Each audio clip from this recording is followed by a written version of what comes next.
Bismillahirrahmanirrahim. Alhamdulillahirabbil alamin wassalatu wassalamu ala asyrafil anbiya'i wal mursalin wa ala alihi wa sahbihi ajma'in. Subhanaka la ilma lana illa ma 'allamtana innaka antal alimul hakim. Rabbi shrah li sadri wa yassir li amri wa hlul 'uqdatam min lisani yafqahu qawli. Amma ba'd.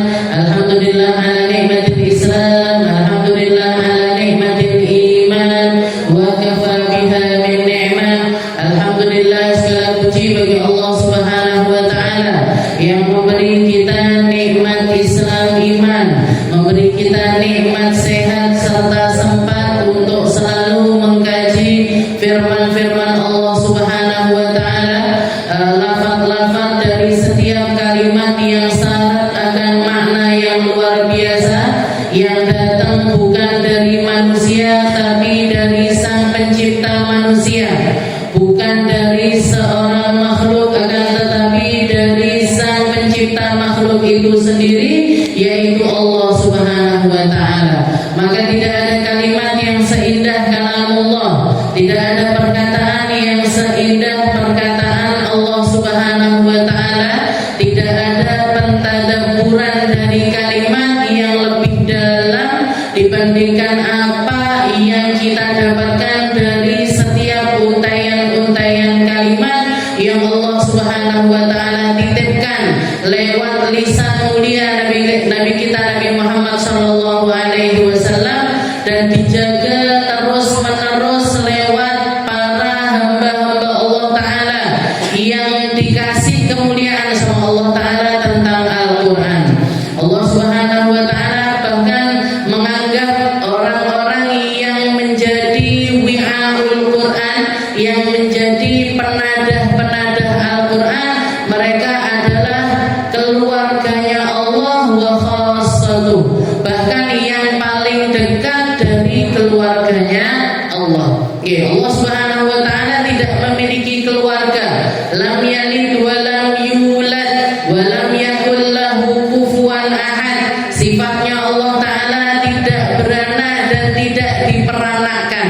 Akan tetapi Allah taala ingin mendekatkan makna kedekatan dengan hambanya, khususnya adalah kepada para penghafal Al-Quran, mereka-mereka yang mendedikasikan hidupnya untuk Al-Quran, bahwasanya mereka memiliki kedekatan yang luar biasa dengan Allah Subhanahu wa taala. Layaknya manusia, tempat kembali kita di dunia ini yang paling nyaman pastinya adalah keluarga.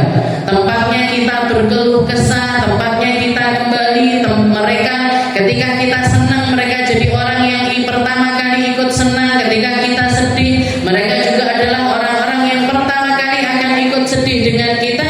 Itu hakikat keluarga yang sebenarnya. Ya, jadi Allah Subhanahu wa taala ingin mengatakan kepada para hambanya, kalau kamu pengen dekat sekali dengan aku, maka jadilah ahli Al-Quran. Kalau kamu bisa menghafalkannya, hafalkan. Kalau kamu nggak bisa menghafalkannya, pelajari Al-Quran. Kalau kamu nggak bisa mempelajarinya, pahami makna-makna Al-Quran. Kalaupun kamu nggak bisa memahami makna Al-Quran, minimal jadilah orang-orang yang hari-harinya dihiasi dengan bacaan-bacaan Al-Quran. Ngaji, deres, paling enggak kita ada rutinitas di dalam diri kita atau wirid di dalam kehidupan kita untuk selalu melantunkan firman-firman Allah Ta'ala. Jadi hum ahlullah wa khassatuh. Ahlul Quran hum ahlullah wa khassatuh. Para ahli Al-Quran, mereka adalah orang-orang yang terdekat dari Allah Ta'ala, bahkan yang paling khusus memiliki kedekatan dengan Allah Ta'ala. Bahkan Allah Ta'ala mengatakan, kalau misalkan kalian memiliki keinginan, ahli Quran, para pembaca Al-Quran, para penghafal Al-Quran, sebelum minta sesuatu dari Allah Ta'ala, Allah Ta'ala ngabulkan. Sebelum mereka mengadakan tangannya, Allah Gusti nyuwun niki, nyuwun niki, nyuwun niki, nyuwun niki, Allah Ta'ala langsung ngasih. Kenapa? Karena mereka menghabiskan hidupnya untuk Al-Quran. Jadi orang ahli Quran ini nggak usah jauh dikei sama Allah Ta'ala, nggak minta pun dikasih sama Allah Ta'ala. Itu adalah kekhususan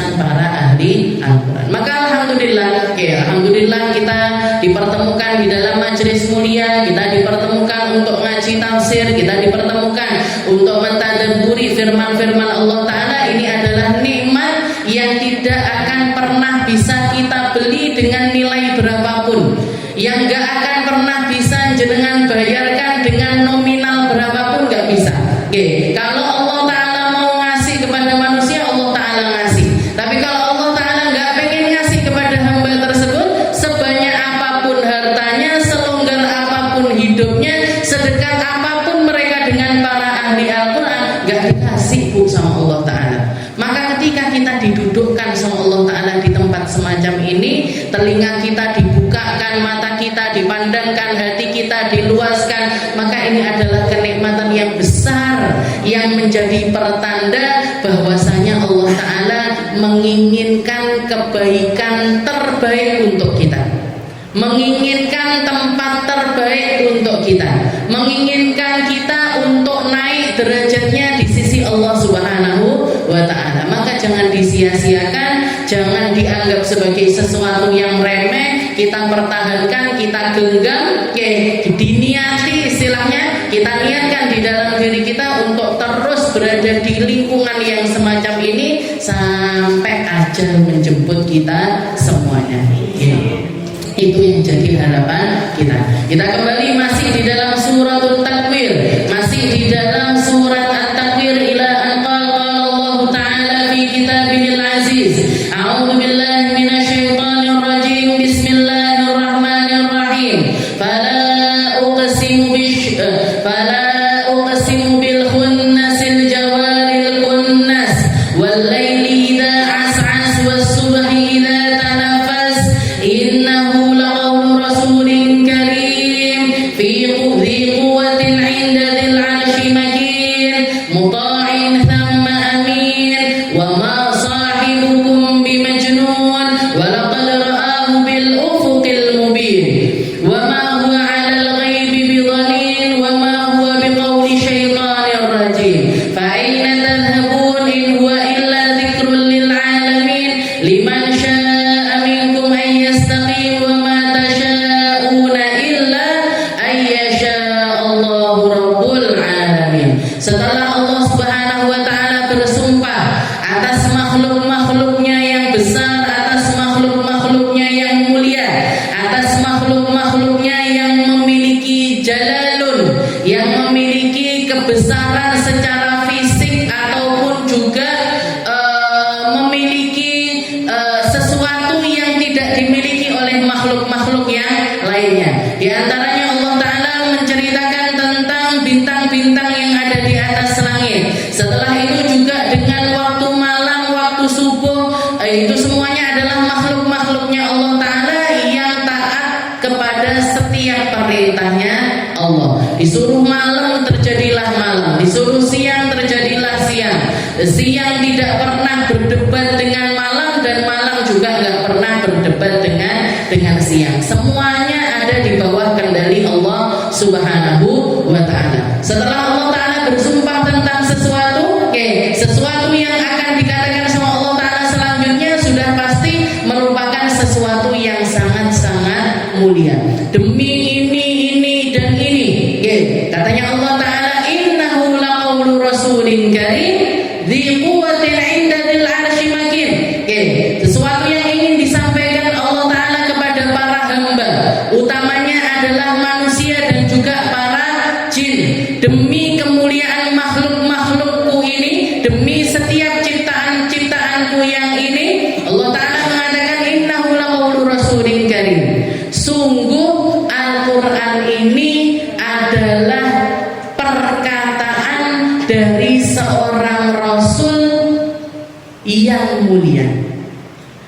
Sungguh Al-Quran yang datang kepada Muhammad sebagai bentuk wahyu dari Allah Subhanahu wa Ta'ala itu tidak datang dari Muhammad itu sendiri, bukan datang dari manusia yang bernama Muhammad ini, tapi sebelumnya dia diucapkan oleh seorang utusan yang mulia, yaitu malaikat Jibril.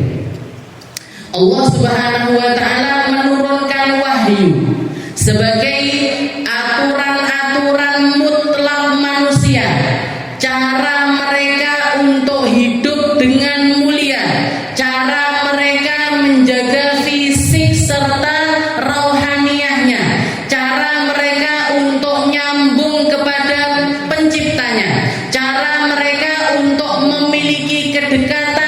dengan hamba-hamba yang mulia, semua tutorial hidup manusia ada di dalam Al-Quran. Allah Subhanahu wa ta'ala menurunkan wahyu-wahyunya kepada hamba-hamba pilihannya. Lewat siapa? Kebanyakan innahu laqaulu rasulin karim. Kebanyakan lewat perantara Rasul yang mulia, yaitu malaikat Jibril. Walaupun Allah Subhanahu wa ta'ala memberikan wahyu ini dengan cara-cara yang terserah Allah. Wahyu itu sendiri Allah Ta'ala berikan kepada Nabi Allah Musa. Allah Ta'ala memberikannya tanpa perantara siapapun. Makanya Nabi Musa itu punya julukan, dikasih julukan oleh para ulama-ulama kita, ngambil dari firman-Nya Allah Ta'ala. Nabi Musa itu punya julukan Kalimullah. Apa itu Kalimullah? Orang yang diajak bicara langsung sama Allah, nggak pakai perantara malaikat Jibril. Wa kallamallahu Musa taklima. Katanya Allah Ta'ala telah berbincang langsung kepada Nabi Musa selayaknya orang bercakap-cakap, selayaknya manusia ngobrol, selayaknya seseorang kalau mau berinteraksi berhadap-hadapan. Itu yang dilakukan oleh Allah Ta'ala ketika Allah Ta'ala ingin memberikan wahyunya kepada Nabiullah Musa. Dan dikatakan di dalam Al-Quran, Allah Ta'ala menceritakan ketika Nabi Musa melihat di kejauhan ada sebuah cahaya yang menarik perhatiannya, beliau pamit sama istrinya, aku tak naik ke sana ya dek, la'ali mungkin aku bisa ngambil dari cahaya tersebut, nanti kita bisa jalan dengan terangnya cahaya tersebut, atau kita bisa memanaskan badan kita dengan api tersebut. Ternyata nyampe di tempat tersebut, ada suara yang datang dari api tersebut, dari kobaran api tersebut, yang mengatakan kepada Nabi Musa, ini ana rabbuk fakhla'na alaik. Wahai Musa, aku adalah Tuhanmu, sekarang juga lepaskan sandalmu. Fa innaka bil wadil muqaddasi tuwa, karena kamu sedang ada di lembah yang disucikan, di atas bukit Tur Sina. Di atas bukit Tur Sina itu Allah Ta'ala ngomong langsung kepada Nabi Allah Musa. Bahkan ketika Allah Ta'ala ingin memberikan mukjizatnya, Allah Ta'ala nanya sama Nabi Musa, ya Musa, wama dzaka biyaminika ya Musa, wahai Musa, yang di tangan kananmu itu apa wahai Musa? Katanya Nabi Allah Musa, hadhihi asai atawakka'u bihi wa hushu bihi ala ghanami wa liya fiha ma'aribun ukhra. Wahai Tuhan, ini adalah tongkatku, tak pakai nopang badanku, tak pakai untuk gusai ternak-ternakku, dan aku memiliki banyak manfaat dari tongkat ini. Yang setelahnya sama Allah Ta'ala suruh melempar si tongkat tersebut, dan dia berubah menjadi ular yang berjalan ke sana kemari. Jadi langsung Allah Ta'ala memberikan wahyu kepada Nabi Musa secara langsung. Yang artinya apa? Allah Ta'ala ingin menunjukkan, Allah Ta'ala misalkan nggak pakai malaikat Jibril pun, Allah Ta'ala mampu memberikan wahyu kepada manusia. Tapi kebanyakan Rasul-Rasulnya Allah, termasuk diantaranya adalah Nabi kita Nabi Muhammad SAW, paling banyaknya wahyu yang turun selalu lewat perantara malaikat Jibril. Kenapa Allah Ta'ala pakai malaikat Jibril untuk menyampaikan wahyunya? Padahal di satu sisi Allah Ta'ala mampu memberitakannya secara langsung. Kenapa? Untuk memperlihatkan kuasanya Allah, untuk memperlihatkan kehendaknya Allah yang semuanya berlaku secara mutlak. Allah kalau mau ngomong langsung bisa, tapi ketika Allah Ta'ala ngasih perintah kepada makhluknya, itu menunjukkan ini loh, bahkan Jadi perantara wahyu ini sendiri adalah makhlukku yang gak main-main. Malaikat Jibril itu disifati di dalam ayat ini, innahu laqaulu rasulin karim dzi quwwatin 'inda dzil 'arsy makin muta'in tsamma amin. Ya, jadi sifatnya malaikat Jibril dikatakan sama Allah Ta'ala, dia adalah utusanku yang mulia, memiliki kekuatan yang luar biasa, ditaati sama banyak makhluk-makhlukku yang lainnya. Di antara kekuatannya malaikat Jibril dikatakan ketika Allah Ta'ala murka semurka-murkanya kepada beberapa kaum, termasuk diantaranya kaumnya Nabiullah Hud yang terkenal dengan dibinasakan sama Allah Ta'ala lewat perantara teriakan malaikat Jibril. Jadi bengoane malaikat Jibril. Malaikat Jibril itu kalau sudah teriak, itu mampu menghabiskan rakyat sekampung. Mati seketika, meledak telinganya, langsung terkapar gak berdaya. Itu suaranya malaikat Jibril. Kita bandingkan sama teriakan kita. Jenengan bengok saat temen sing pecah nopo lek ndak katek banting-banting nggak ada yang pecah. Bahkan mungkin kita teriak di rumah kita, tanggone ndak krungu Bu, apa nek omahe jujur atur tekan dalan jauh dari jalan, nggak kedengeran, nggak ada orang tahu di sini ada orang tengkar, nggak ada yang tahu, ada orang teriak-teriak, nggak ada yang tahu. Ini saya ngaji pakai mic aja, yang di luar sana nggak terlalu kedengeran. Ini suaranya manusia, tapi malaikat Jibril diquwatin 'inda dzil 'arsy makin, kekuatan yang diberikan oleh sang pemilik arsy, yaitu Allah Subhanahu wa Ta'ala. Allah Ta'ala kalau mau ngasih kekuatan kepada seseorang, atau kekuatan kepada seorang makhluk, atau kekuatan kepada siapapun juga, Allah Ta'ala maha mampu untuk memberi kekuatan luar biasa kepada mereka. Jadi teriakannya bisa menghabiskan satu kaum, langsung habis seketika itu juga.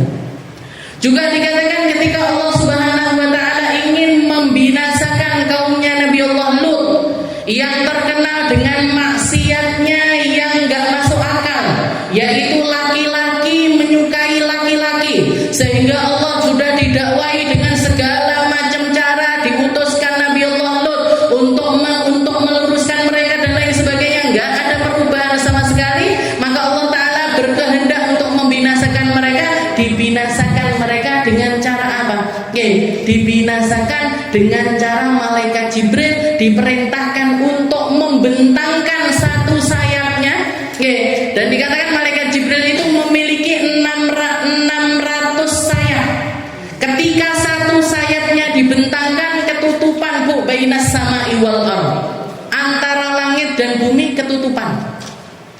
Itu dikatakan satu sayapnya malaikat Jibril dipakai untuk ngeruk tanah kaumnya Nabiullah Lut. Setelah itu diangkat ke atas langit, dikembalikan lagi, dibalikkan dan dihempaskan mereka ke atas tanah. Itu kekuatannya malaikat Jibril, dzi quwwatin 'inda dzil 'arsy makin. Setelah itu juga muta'in tsamma amin. Dia adalah makhluk yang ditaati oleh banyak makhluk yang lainnya. Terutamanya adalah para malaikat-malaikatnya Allah Ta'ala. Komandonya satu, malaikat Jibril. Pemimpin tertingginya satu, yaitu malaikat Jibril. Makanya Allah Ta'ala setiap kali ingin melakukan sesuatu atau berkehendak sesuatu, gak manggil yang ini, gak manggil yang ini, gak manggil yang ini, yang dipanggil malaikat Jibril. Salah satu di dalam hadis qudsi diceritakan oleh Nabi Muhammad SAW, innallaha idza ahabba fulanan, innallaha idza ahabba 'abdan nada Jibril. Dikatakan Allah Ta'ala kalau sudah cinta kepada seorang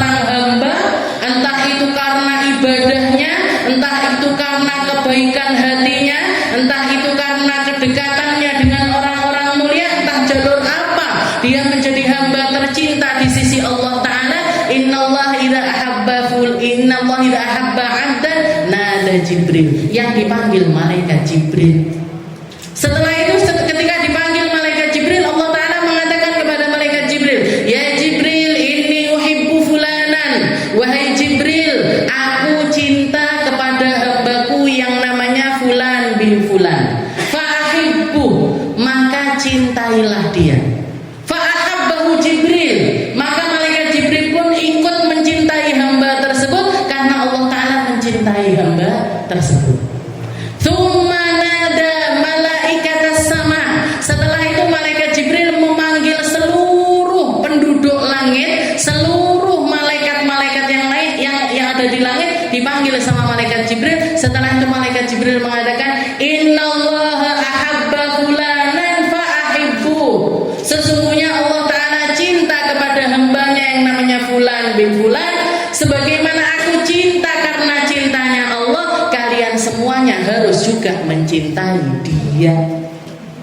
Fayudhu lahul qabul fil ardh.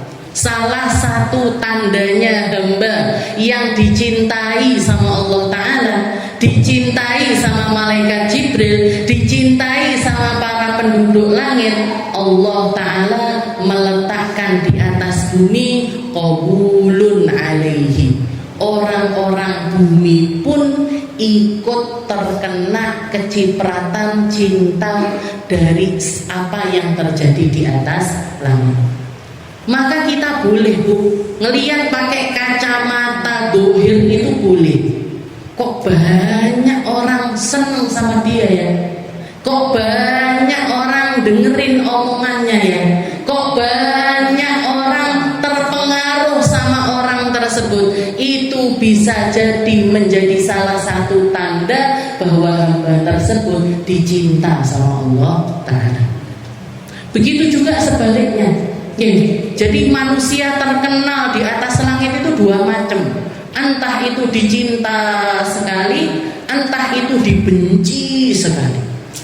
Allah Ta'ala kalau sudah benci sama hamba juga seperti itu. Nah, itu Jibril, dipanggil dulu malaikat Jibril. Ya Jibril, ini abghadu fulanan. Saya benci sama orang itu. Kamu juga harus benci sama dia.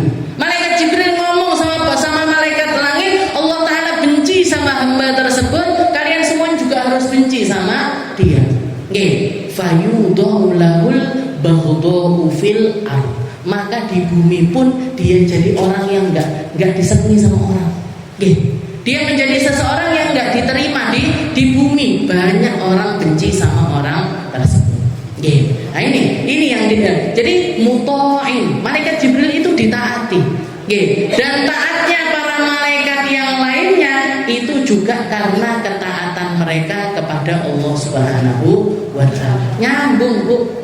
Sanad kita itu nyambung. Kita dari guru kita, guru kita dari guru kita, terus seperti itu sampai kepada para tabi'in, tabi'in kepada tabi'in kepada tabi'in kepada sahabatnya Nabi kepada Nabi Muhammad sallallahu alaihi wasallam, Nabi Muhammad kepada malaikat Jibril nyambung kepada Allah. Jadi ilmu Al-Quran yang kita pelajari ini nyambung, bukan cuman kepada manusia, tapi sampai penduduk langit, sampai kepada Allah Subhanahu wa Ta'ala. Ketika kita mentaati Al-Quran, ketika kita mempelajari Al-Quran, ketika kita berusaha untuk mengamalkan isi Al-Quran, pengamalan kita ini adalah pengamalan yang dilakukan turun-temurun dari satu generasi ke generasi yang lain, dari satu majelis ke majelis yang lain, dari tempat belajar ke tempat belajar yang lainnya, dan ini seseorang rantainya nyampe kepada Allah Subhanahu wa Ta'ala.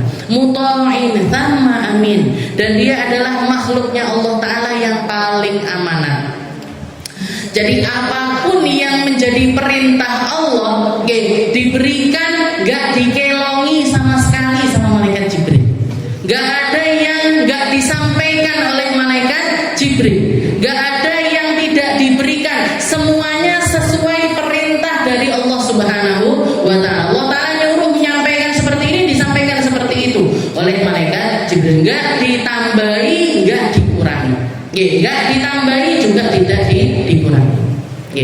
Muta'in sama amin wa ma sahibukum bimajnun.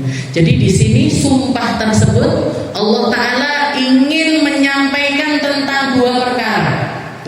Tentang kemuliaan sang penyampai wahyu yaitu malaikat Jibril. Allah Ta'ala juga ingin menyampaikan kemuliaan yang diberikan wahyu yaitu Nabi kita Nabi Muhammad sallallahu alaihi wasallam. Dikatakan di sini wa ma sahibukum bimajnun, sungguh sahabat kalian itu bukanlah orang gila.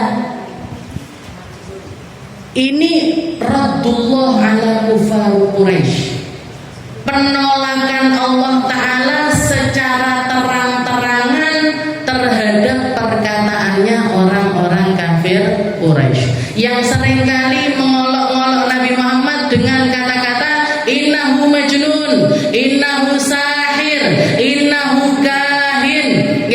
Muhammad itu penyihir, Muhammad itu penghipnotis, Muhammad itu orang gila, Muhammad itu ngomongnya ngelantur, Muhammad itu tukang tenung, tukang semacam-macam. Perkataannya orang-orang kafir Quraisy kepada Rasulullah Shallallahu Alaihi Wasallam. Jadi di sini Allah Taala wa ma sahibukum ay Muhammad, orang yang dulunya sangat-sangat dekat dengan kalian. Nabi Muhammad Shallallahu Alaihi Wasallam sebelum turunnya wahyu, sebelum turunnya sesuatu yang datang dari Allah Subhanahu Wa Taala, hubungannya dengan orang-orang Mekah ini luar biasa baik. Bahkan Nabi Muhammad jadi orang yang ditokohkan oleh mereka, menjadi tempat amanah mereka, menjadi tempat mereka menitipkan segala sesuatu yang berharga kepada Rasulullah Shallallahu Alaihi Wasallam. Bahkan Nabi Muhammad sampai punya julukan Al-Amin, huwa aminun fis sama wa aminun fil ard. Dikatakan oleh para ulama, Nabi Muhammad itu manusia paling amanah di atas langit dan manusia paling amanah di atas bumi. Orang yang sangat dekat dulunya sama kalian. Kenapa dengan datangnya wahyu tahu-tahu kalian langsung nuduh dia gila, dia pembohong, dia penyihir, dia begini begitu dan lain sebagainya. Lihat backgroundnya, mana ada orang yang 40 tahun gak pernah bohong sama sekali. Nabi Muhammad itu selama 40 tahun bohong besar ataupun bohong kecil gak pernah, mengkhianati orang gak pernah, ngambil hartanya orang gak pernah, lepas tanggung jawab gak pernah. Bahkan seringkali menyelesaikan permasalahan yang gak bisa diselesaikan oleh siapapun juga. Termasuk ketika orang-orang Quraisy ini, ketika mereka punya satu proyek yaitu menghancurkan Ka'bah karena sudah rusak di sana dan di sini, karena banjir ini itu dan lain sebagainya rusak, akhirnya dibangun ulang. Ketika dibangun ulang sudah selesai ini semuanya bangunannya, mereka ingin meletakkan kembali salah satu batu yang paling mulia yang kita kenal dengan nama Hajar Aswad. Ini Hajar Aswad ini yang mau naruh ke tempatnya siapa? Rebutan. Kaum ini yang paling berhak, kabilah ini yang paling berhak, tetua saya yang harusnya naruh, ini orang sepuh kami yang harusnya tukaran, Bu. Sampai dikatakan pertengkaran itu perkara mau meletakkan Hajar Aswad itu kadu yaqtatiluna fi, sampai hampir terjadi peperangan, sampai tukarannya itu sampai mau menghunuskan pedangnya masing-masing.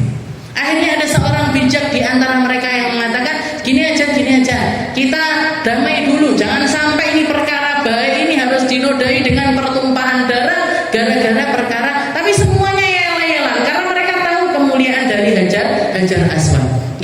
Akhirnya mereka punya kesepakatan gini aja, siapapun orang yang besok pagi pertama kali masuk ke masjid, pertama kali masuk masuk dari pintu yang ini tanpa kita informasikan kepada siapapun orang yang pertama kali masuk dari pintu tersebut, dialah yang paling berhak untuk meletakkan hajar aswad. Besok paginya ternyata yang pertama keluar adalah Nabi Muhammad SAW. Begitu Nabi Muhammad yang masuk, orang-orang Mekah semuanya mengatakan radina bil amin, kami ridho kalau yang naruh hajar aswad tersebut adalah pemuda ini yang terkenal dengan orang yang paling jujur di antara kita. Begitu Rasulullah masuk, Rasulullah nanya, kenapa kalian kok seperti ini? Kenapa? Katanya Nabi Muhammad SAW, dan waktu itu beliau belum menjadi seorang nabi, usianya masih 35 tahun. Katanya Rasulullah, ada apa yang terjadi kepada kalian? Diceritakan runtutannya. Akhirnya Nabi Muhammad SAW melepaskan ridahnya. Jadi sorbannya Nabi dibuka, dibentangkan. Setelah itu Rasulullah nyuruh, memerintahkan kepada seluruh ketua-ketua dari kabilah-kabilah tersebut untuk megang ujung-ujung dari sorban tersebut. Jadi megangi ujung-ujungnya semuanya. Setelah itu Rasulullah yang ambil hajar aswadnya, diletakkan di tengah-tengah. Setelah itu semuanya berbondong-bondong maju ke dekatnya Ka'bah, ke tempat yang mau ditempati oleh hajar aswad tersebut. Sudah nyampe tempat tersebut, Rasulullah lagi yang ngambil dan Rasulullah yang meletakkan di tempat tersebut. Ini bijaksananya Nabi Muhammad SAW. Jadi Allah Ta'ala, wa ma sahibukum bimajnun, sahabatmu yang dulu kalian sedekat itu, yang dulu kalian sebegitu baiknya hubungan, masa tahu-tahu kalian menuduh dia gila, menuduh dia begini begitu dan lain sebagainya. Wa ma sahibukum bimajnun, sungguh sahabatmu itu bukanlah orang gila. Di dalam ayat yang lainnya Allah Ta'ala juga mengatakan nun wal qalami wa ma yasturun. Allah Ta'ala mengatakan di dalam surat Nun, di ayat yang disebutkan oleh Allah Ta'ala, wa innaka la'ala khuluqin 'adzim. Sungguh wahai Muhammad, kamu adalah manusia yang memiliki akhlak yang sangat-sangat agung. Orang yang punya akhlak yang agung mungkin apa mboten dadi wong gendeng? Mungkin apa enggak orang gila? Istilahnya di satu sisi dia adalah orang gila, di satu sisi dia adalah orang dengan akhlak yang sangat-sangat agung. Jadi ini sesuatu yang bertolak belakang. Wa ma sahibukum bimajnun. Jadi sumpahnya Allah Ta'ala untuk memuliakan dua makhluknya. Yang pertama adalah malaikat Jibril, dan yang kedua adalah Nabi Muhammad SAW. Wa ma sahibukum bimajnun wa laqad ra'ahu bil ufuqil mubin. Dan sungguh Muhammad itu melihat dengan kedua matanya, melihat secara langsung bil ufuqil mubin, di ufuk secara jelas, di satu tempat di atas langit sana secara jelas. Siapa yang dilihat sama Muhammad? Malaikat Jibril. Jadi Nabi Muhammad SAW itu sering kali setelah turun wahyu yang pertama, di Gua Hira, Nabi Muhammad SAW dipeluk 3 kali sama malaikat Jibril. Tapi waktu itu malaikat Jibril tidak menampakkan dirinya dengan bentuknya yang asli, enggak. Nabi Muhammad SAW melihat malaikat Jibril sebagai makhluk yang bukan manusia, tapi berupaya untuk bisa semacam manusia. Makanya diceritakan malaikat Jibril itu meluk Nabi Muhammad sekali. Iqra ya Muhammad, katanya Nabi Muhammad, ma'ana biqari, dipeluk.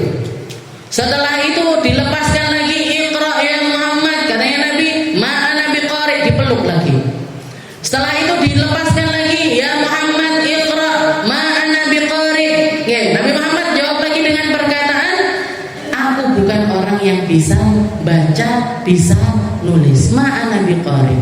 Setelah itu malaikat Jibril melepaskan pelukannya. Setelah itu mengatakan Iqra bismi rabbikal ladzi khalaq, khalaqal insana min 'alaq, Iqra wa rabbukal akram, alladzi 'allama bil qalam, 'allamal insana ma lam ya'lam. 5 ayat pertama dari surat Al-Alaq. Dan dikatakan setelah turun ayat tersebut, Nabi Muhammad masih nggak ngerti nih yang datengin ini siapa. Tapi kata-kata 5 ayat tersebut sudah langsung nancep di kepalanya Nabi, langsung nancep di dalam dadanya Nabi. Salah satu perkara yang Allah Ta'ala berikan khusus untuk Nabi Muhammad SAW, sanuqri'uka fala tansa. Para nabi, para rasul itu kalau dibacakan Al-Quran sekali gak akan pernah lupa lagi. Pintu kalau ini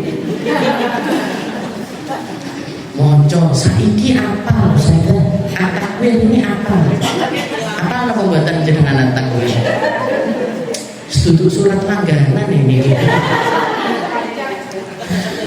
Jadi kalau para nabi, para rasul sanuqri'uka fala tansa, setiap kali dibacakan Al-Quran itu Al-Quran gak akan pernah lepas dari hati mereka. Nabi Muhammad SAW seperti itu. Turun wahyu yang pertama nancep itu di dalam hati. Pulang ke rumah seperti yang diceritakan, dipeluk sama Sayyidah Khadijah. Nabi Muhammad sempat ngeluh, "Hai Khadijah, apakah ada sesuatu yang terjadi kepada diriku? Ada yang aneh, ada makhluk yang aneh yang datang kepadaku, dia membacakanku ini dan ini." Ditenangkan sama Sayyidah Khadijah, dipeluk, diselimuti, ditenangkan dengan kalimat-kalimat yang menenangkan Nabi. "Wahai Muhammad, gak mungkin kamu kedatangan kejinan itu, kamu gak mungkin wahai Muhammad. Makhluk yang buruk gak mungkin mendatangi kamu. Makhluk yang akan menyakitimu gak akan datang kepadamu, karena kamu adalah orang yang baik, kamu ahli silaturahmi, kamu ahli sedekah, kamu sukanya ngasih pekerjaan kepada orang yang gak pun." Disebutkan kebaikan-kebaikannya Nabi Muhammad SAW. Gak cukup sampai di situ, pagi harinya Sayyidah Khadijah langsung ngajak Nabi ke tempat sepupunya yang terkenal dengan nama Waraqah bin Naufal. Didatangkan, dibawa sama Sayyidah Khadijah ke tempatnya Waraqah bin Naufal untuk mencari tahu ini sebenarnya yang terjadi ini apa. Waraqah bin Naufal ini sepupunya Sayyidah Khadijah, dan beliau adalah penganut Nasrani yang sangat taat. Bahkan punya tulisan Injil pakai tulisan tangannya beliau, Waraqah bin Naufal. Jadi orang yang mendalami Injil, orang yang mendalami Taurat. Begitu diceritakan apa yang terjadi tadi malam, dibacakan ayatnya, dibacakan firman-Nya Allah Ta'ala, maka Waraqah bin Naufal mengatakan kepada Nabi Muhammad, "Hadzakan namusul ladzi jaa ila Musa wa Isa." Dia yang mendatangimu tadi malam, dia adalah makhluk yang sama. Kalau di dalam Taurat, di dalam Injil sebutannya adalah an-namus, pasang. Pakai bahasa Ibrani artinya adalah makhluk yang menyampaikan wahyu. Dzakan namusul ladzi jaa ila Musa wa Isa. Dia adalah malaikat yang dulu pernah datang kepada Nabi Musa, juga pernah datang kepada Nabi Isa. Dijelaskan, kamu tenang, kamu gak usah khawatir, kamu adalah nabi yang dijanjikan di dalam Taurat dan juga Injil. Setelah itu Waraqah bin Naufal mengatakan, "Ya Muhammad, laitani kuntu jad'an." Seandainya saja aku ini masih muda, nanti ketika kamu ditolak oleh kaummu, bahkan nanti ketika kamu diusir oleh kaummu, saya harusnya menjadi orang yang paling membela diri. Nabi Muhammad tambah bingung. Katanya Nabi, "Awa mukhrijiyahum." Katanya Nabi, orang semacam aku bakalan diusir sama kaumku sendiri? Orang sebaik aku, apakah mungkin diusir dari Mekah ini? Apakah orang yang memiliki kriteria semacam aku ini pantas dikeluarkan dari negeriku sendiri. Maka Waraqah bin Naufal mengatakan, na'am, ya,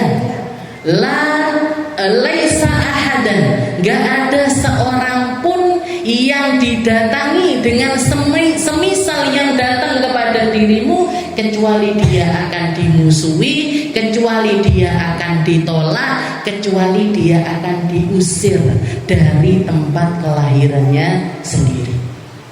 Jadi mulai dari awal wahyu itu Rasulullah sudah dapat clue, tahu clue jangan? Sudah dapat semacam kabar-kabar yang akan terjadi di masa yang akan datang beberapa tahun kemudian. Dan Waraqah bin Naufal mengatakan, laitani kuntu jadaan, seandainya saja aku masih muda, laitani kuntu hayyan, seandainya saja aku masih hidup, id akhrajaka kaum, ketika kamu diusir oleh kaum, saya akan jadi orang yang paling nasartuka nasran muazzar, saya akan jadi orang yang paling membela kamu. Tapi sayangnya dikatakan beberapa tahun, beberapa bulan bahkan setelah konsultasinya Nabi Muhammad di hari tersebut, Waraqah bin Naufal meninggal dunia. Meninggal. Jadi wa ma sahibukum bimajnun wa laqad ra'ahu bil ufuk. Jadi Nabi Muhammad SAW itu sering kali ketemu sama malaikat Jibril bukan dengan istilahnya bukan dengan bentuk aslinya. Cuman 2 kali Nabi Muhammad SAW melihat malaikat Jibril dengan bentuk aslinya.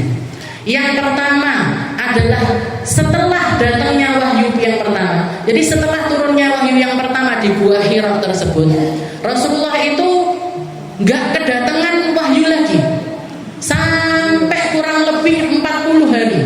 Jangan bayangkan, habis dapat kabar katanya jadi nabi, katanya jadi rasul, bakal dakwah dan lain sebagainya. Tapi setelah dapat wahyu 5 ayat tersebut, 40 hari nggak dapat kabar apa-apa. Bingung apa mboten jenengan? Misalkan gini, saya ngomong sama jenengan semuanya, Bu, Majelis Az-Zahra, kita buka ya, kita buka ya. Setiap hari apa Ustaz? Setiap hari Sabtu. Tahu-tahu setelah dibuka Sabtu pertama, setelah saya ngomong seperti itu, Sabtu pertama jenengan teko, saya nggak datang. Sabtu keduanya lagi jenengan datang ke sini, saya nggak datang lagi. Sampai ketiga, sampai keempat, sampai kurang lebih 40 hari. 40 hari itu kan berarti sekitar 5 mingguan. 5 kali pertemuan saya nggak pernah datang. Istilahnya jenengan pripun? Ustaz iki piye to? Sido ora jenenge. Wis gowo kitabe, wis gowo juz amane, wis gowo pulpen, wis adus wangi, klambine wis dicepaki, matching resah. Jilbabnya sama bajunya, Ustaz kok ndak teko-teko. Ini Nabi Muhammad itu kebingungan Bu 40 hari. Iki sido kok ndak dadi nabi. Ini jadi apa enggak jadi rasul, ini jadi apa enggak? Kok ndak ada kabar lagi? Saya harus nyampaikan apa? Saya harus mendakwahkan apa? Setelah 5 ayat pertama itu Rasulullah bingung Bu 40 hari. Pulang balik ke Gua Hira, naik turun Gua Hira. Bersemedi beliau nanti 3 hari, nanti seminggu, nanti 5 hari, pulang ngaplo ndak entuk apa-apa, malaikat Jibril ndak teko, bingung beliau.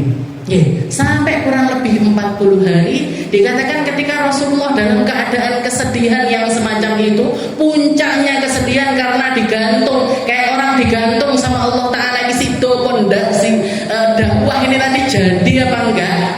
Rasulullah turun dari Gua Hira, begitu nyampe pertengahan, jadi diibaratkan itu beliau antara rumahnya itu enggak jauh, tapi dari Gua Hira juga belum jauh. Jadi di tengah-tengah, tengah-tengah perjalanan turun tersebut, tahu-tahu Rasulullah itu dengar suara besar sekali di atas langit yang manggil-manggil namanya beliau, ya Muhammad, ya Muhammad, ya Muhammad. Rasulullah nengok kanan kiri nengok, ya Muhammad, dilihat ke belakang ke depan nggak ada orang.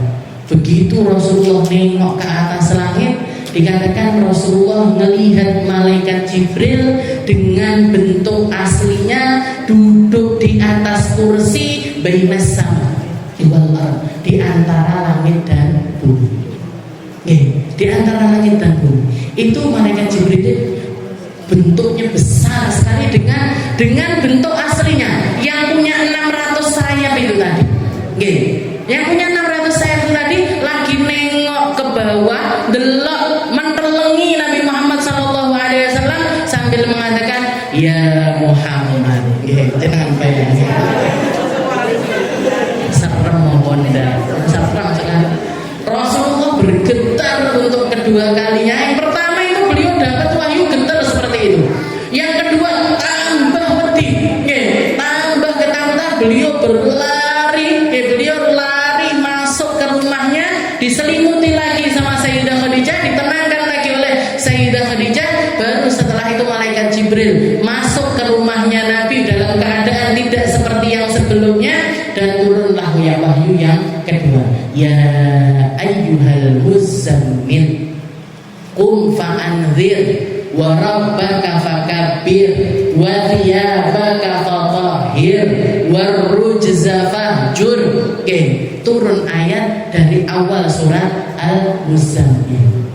Wahai orang yang berselimut, bangun sekarang juga, ingatkan orang-orang. Qum fa'anzir, berdiri sido bangun jadi nabi. Jadi kamu jadi rasul. Jadi qum, berdiri, fa'anzir, ingatkan orang-orang. Wa rabbaka fakabbir, dan kepada Tuhanmu senantiasalah kamu bertakbir. Wa thiyabaka fatahhir, bajumu bersihkan. Wa rujza fahjur. Tentang penyembahan berhala kamu harus menjauhi itu sejauh-jauh. Jadi pertama kali Rasulullah melihat malaikat Jibril dengan bentuk aslinya ketika wahyu yang kedua tersebut.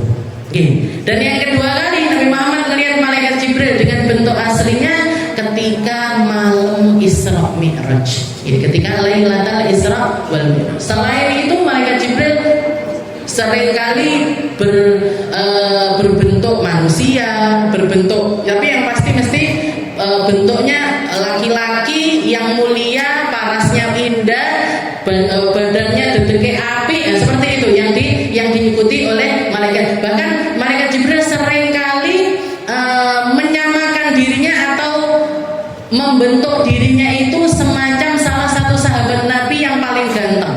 Namanya Dihyah Al-Kalbi. Namanya Dihyah Al-Kalbi. Nah, ini malaikat Jibril seringkali membentukkan dirinya semacam Dihyah Al-Kalbi. Pernah Rasulullah ketika duduk, Rasulullah ketika peperangan itu di perang, ketika istirahat itu kan mesti bikin kemah semacam itu. Nah, jadi orang-orang itu tahu persis jalan menuju kemahnya Rasulullah SAW. Nabi Muhammad setelah itu pergi, keluar dari kemahnya, di samping kemahnya ada para sahabat lagi duduk-duduk. Rasulullah mengatakan kepada mereka, jangan ada orang yang lewat di sini. Jangan ada orang yang lewat di jalan ini. Setelah itu Rasulullah pergi. Gak lama setelah itu ada Dihyah Al-Kalbi lewat. Dihyah Al-Kalbi lewat mau masuk ke kemahnya Rasul. Katanya para sahabat, Dihyah aja mlebu. Katanya Rasulullah nggak boleh lewat sini. Tapi dia tidak dengerin apa katanya para sahabat, masuk aja langsung ke kemahnya Nabi. Gak lama setelah itu Rasulullah datang dan nanya, ada yang lewat apa enggak? Katanya para sahabat, ada ya Rasul. Siapa? Dihyah Al-Kalbi. Maka Rasulullah mengatakan dia bukan Dihyah, tapi dia adalah malaikat Jibril. Maka nih dah rumah awakmu. Karena pangkatnya di atasnya manusia, karena beliau adalah malaikat. Sering, termasuk diantaranya hadis yang paling terkenal di dalam Sahih Bukhari, Sahih Muslim, di dalam Riyadhus Shalihin, di dalam kitab-kitab hadis-hadis itu pasti menjadi salah satu hadis yang ditaruh di paling depan. Yang diriwayatkan oleh Sayyidina Umar bin Khattab, terkenal dengan nama hadis Jibril. Hadis Jibril itu malaikat Jibril datang dalam bentuk manusia, dilihat sama banyak sahabat. Dilihat sama banyak sahabat. Jaa rajulun syadidun bayadid thiyab syadidun sawadis sya'r la yura minhu ahad wa la na'rifuhu minna ahad. Katanya Pak Sayyidina Umar, datang seorang laki-laki pakai baju putih bersih, rambutnya hitam kelam, la yura min, ndak kayak orang yang baru pulang bepergian jauh, tapi satu pun di antara kami nggak ada yang kenal siapa dia. Datang fa'asnada rukbatayhi ila rukbatayhi, duduk dekat sekali sama Nabi sampai pahanya ditaruh di atas pahanya Nabi. Saking cedeknya nemplek ini. Lutut sama lututnya nempel. Tangannya diletakkan di atas pahanya Nabi. Jadi Rasulullah itu diginikan. Setelah itu dia nanya banyak pertanyaan. Ya Muhammad, akhbirni anil Islam.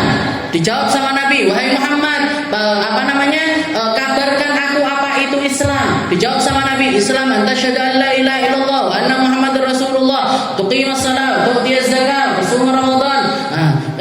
Rukun iman, rukun Islam seperti ini, syahadat, salat, puasa, zakat, haji. Setelah itu nanya lagi, fa'akhbirni anil iman. Kasih tahu aku tentang iman. Iman kepada Allah, iman kepada Rasul, rukun iman. Fa'akhbirni anil ihsan. Kasih tahu aku tentang ihsan. Katanya Nabi, anta abdullah ka'annaka tara, fa illam takun tara, fa innahu yara. Beribadahlah kamu kepada Allah seakan-akan kamu melihat Allah. Kalau kamu enggak bisa melihat Allah, maka ketahuilah Allah Ta'ala melihat. Nanya macam-macam. Nanya macam-macam. Ini para sahabat ini sudah mulai lagi wong sopo nyeru manggil Nabi Muhammad jangkar, nggak pakai ayuhan Nabi, ayuhan Rasul, tapi ya Muhammad, manggilnya ya Muhammad. Maka para sahabat ini curiga, tapi nggak ada yang berani nanya sama Rasulullah Shallallahu Alaihi Wasallam. Setelah itu, setelah selesai percakapan tersebut, Rasulullah balik nanya kepada Sayyidina, katanya Sayyidina Umar, falabithtu maliyan. Nggak lama setelah kejadian tersebut, Rasulullah nanya kepada Sayyidina Umar, ya Umar, atadri manis sa'il, wahai Umar, tahukah kamu siapa yang kemarin itu nanya? Katanya Sayyidina Umar, Allah wa Rasuluhu a'lam, Allah dan Rasulnya yang tahu. Katanya Nabi, fa innahu Jibril atakum yu'allimukum dinakum. Dia adalah malaikat Jibril, sengaja datang untuk mengajarkan perkara agama kepada kalian. Para ulama kita sampai mengatakan ini hadis Jibril ini salah satu hadis yang paling penting untuk dipelajari umat Islam. Jadi wa ma sahibukum bimajnun wa laqad ra'ahu bil ufuqil mubin. Jadi kejadian Nabi Muhammad melihat langsung malaikat Jibril itu adalah sesuatu yang nyata. Wa laqad ra'ahu bil ufuqil. Jadi Muhammad ini kedatangan wahyu. Dia bukan cuman hanya malaikat Jibril itu nyampaikan wahyu semacam itu, tapi ada banyak kejadian-kejadian Nabi dengan malaikat Jibril, termasuk diantaranya kejadian di mana Nabi melihat malaikat Jibril dengan sosoknya yang asli. Wa laqad ra'ahu bil ufuqil mubin. Wa ma huwa 'alal ghaibi bidhanin wa ma huwa biqauli syaitanir rajim. Katanya Allah Ta'ala, dan sungguh Muhammad ini wa ma huwa ai Muhammad dan Nabi Muhammad sallallahu alaihi wasallam 'alal ghaibi bidhanin, enggak pernah menyembunyikan perkara gaib sama sekali.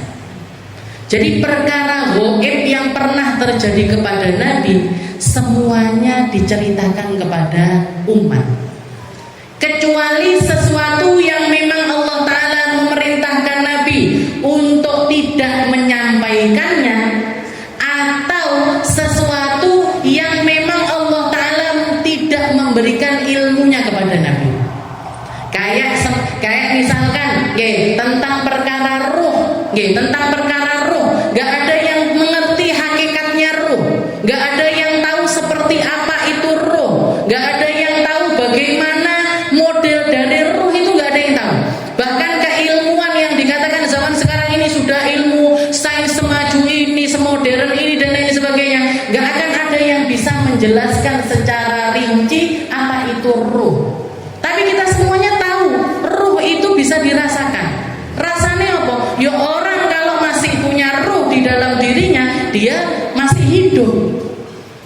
Buktinya apa? Buktinya pun mati. Berarti apa? Pisah ruhnya dengan jasadnya. Di dalam Al-Quran dikatakan yas'alunaka 'anir ruh qulir ruh min amri rabbi. Ketika para orang-orang itu nanya tentang perkara ruh, Rasulullah disuruh sama Allah Ta'ala untuk menjawab qulir ruh min amri rabbi. Katakan bahwa ruh itu adalah urusan Tuhanku.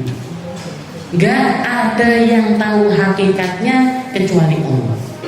Nah ini perkara yang memang Allah Ta'ala tidak memberikan ilmunya kepada Rasulullah Shallallahu Alaihi Wasallam karena saking gak bisa dijelaskannya. Atau sesuatu yang memang Allah Ta'ala ingin Nabi Muhammad punya ilmunya tapi gak diperintahkan untuk menyampaikannya. Semacam apa? Semacam Lailatul Qadar. Nabi Muhammad itu tahu persis tuh Lailatul Qadar kapan, jam berapa, mulai hari apa, di sebulan. Kalau tahu Rasulullah SAW punya ilmunya, bahkan sempat mau menyampaikannya kepada umat. Ketika Rasulullah dapat ilmunya, Rasulullah mau menyampaikan kepada umat, pergi ke masjid. Di dalam masjid enek wong tukaran.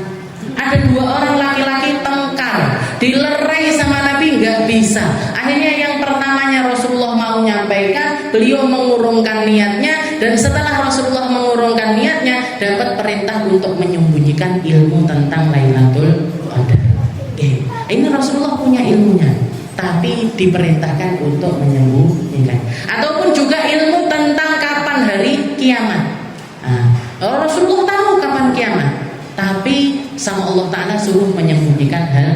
Di dalam hadis Jibril pun, malaikat Jibril ketika nanya, ya Muhammad akhbirni anis sa'ah, wahai Muhammad kabarkan kepadaku tentang hari kiamat. Jawabannya Nabi cuma mal mas'ulu anha bi'a'lama minas sa'il. Yang nanya enggak lebih tahu, yang ditanya enggak lebih tahu daripada yang nanya.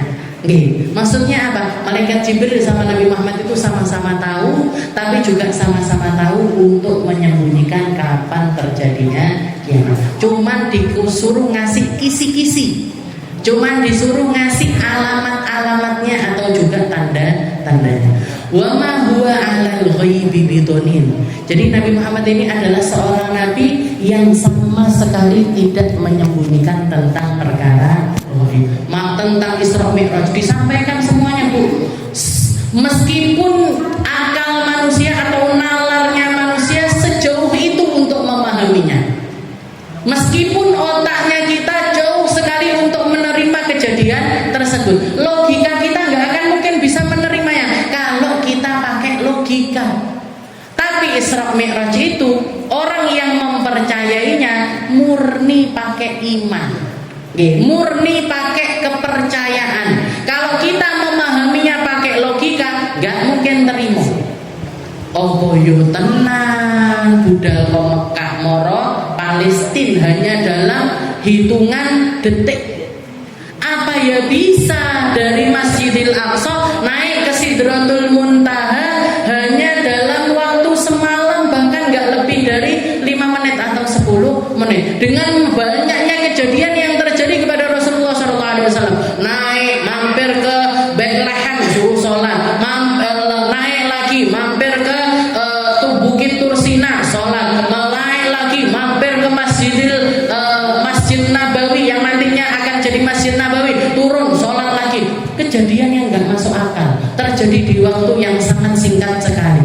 Kita kalau pakai logika nggak mungkin percaya, tapi kalau pakai iman, itu akan bisa menerima hal tersebut. Wa ma huwa 'alal ghaibi bidonin wa ma huwa biqauli syaitonir rajim. Apalagi kalam ini gak mungkin datang dari setan. Setan itu memang senang menghembuskan berita-berita kepada manusia, itu memang senang. Bahkan di dalam Al-Quran dikatakan wa inna syayatina layuhuna ila awliyaihim liyujadiluhum. Sungguh setan itu suka memberikan wahyu-wahyu. Tapi itu wahyu sing tenanan nih. Kalau dari setan sudah pasti sesat, suka membisikkan perkara-perkara kepada manusia di antara auliyaihim, di antara kekasih-kekasihnya setan, orang-orang yang memang terbiasa kong kali kong sama setan. Untuk apa fungsinya? Kenapa kok setan ini menghembuskan wahyu-wahyu kepada mereka? Liyujadiluhum, agar mereka berdebat satu sama lain. Jadi salah satu hal yang dihembuskan oleh setan untuk manusia ini adalah dihembuskan piye carane menungso ben tukaran. Gimana caranya biar manusia ini pecah? Gimana caranya biar manusia ini berseteru satu sama lain? Jadi di sini ditolak mentah-mentah sama Allah Taala, wa ma huwa biqauli syaitonir rajim. Kalau wahyu yang datang kepada Muhammad, dia pertama enggak mungkin walinya setan, enggak mungkin. Enggak mungkin temennya setan, enggak mungkin. Enggak mungkin sahabatan sama setan. Kenapa? Karena akhlaknya jauh berbeda dari apa yang diinginkan oleh setan. Setan enggak seneng Bu sama orang yang seneng sedekah. Setan gak seneng sama orang yang amanah. Setan gak seneng sama orang jujur. Setan gak seneng sama ahli silaturahim. Setan gak seneng sama ahli sujud. Setan gak seneng sama orang yang selalu ingat Allah Ta'ala. Gak seneng. Walaupun setan itu menghembuskan banyak-banyak kabar kepada manusia, Muhammad bukan salah satu makhluk yang bisa dipengaruhi sama setan. Wa ma huwa biqauli syaitonir rajim. Wa ma huwa ala ghaibi bidzalik wa ma huwa biqauli syaitonir rajim. Fa aina tadhhabun? In huwa illa dzikrun lil alamin liman syaa'a minkum ay yastaqim wa ma tasyaa'una illa ay yasha Allahu rabbul alamin. Wallahu a'lam bissawab. Kita lanjutkan di pertemuan